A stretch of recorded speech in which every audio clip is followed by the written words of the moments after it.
કામ બીજા કરવાના. અને કારણ કે સરદાર પટેલ સિવાય કોઈની પાસે છૂટકો નહોતો, કોઈ રાષ્ટ્રીય નેતા તો એમની પાસે તો હતા નહીં કે જેને આગળ કરીને પોતે રાજકારણ ખેલી શકે.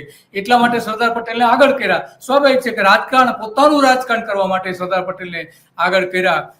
જો એવું ના હોય તો અમદાવાદનું એરપોર્ટનું નામ જે સરદાર પટેલ એરપોર્ટ રાખવાનું હતું, એનું પણ કાવતરું હતું. આ તો ઠીક છે કે ભાઈ વધારે પોલિટિકલ પ્રેશર થયું ને બધા વિરોધ કરવા માંડ્યો એટલે બંધ થયું.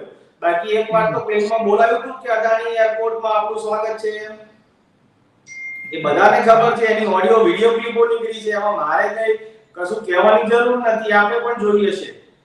હા, ઇવન શંકરસિંહ વાઘેલાએ, આપણા ગુજરાતના ભૂતપૂર્વ મુખ્યપ્રધાન, એણે એવું કહ્યું હતું કે અમદાવાદનું સરદાર પટેલ નામ, એરપોર્ટનું નામ સરદાર પટેલ નામ, આંતરરાષ્ટ્રીય એરપોર્ટનું નામ રાખવાનું નક્કી થયું, બધું જ થયું ત્યારે આજ નરેન્દ્ર મોદીએ વિરોધ કર્યો હતો કે સરદાર પટેલનું નામ શા માટે તમે રાખો છો. તો એ આ શંકરસિંહ વાઘેલાએ કહેલી વાત છે. તો જુદું કરવું છે અને કેવું છે કઈ અને કરવું છે કઈ, એ આના ઉપરથી સ્પષ્ટપણે આપણે દેખાય છે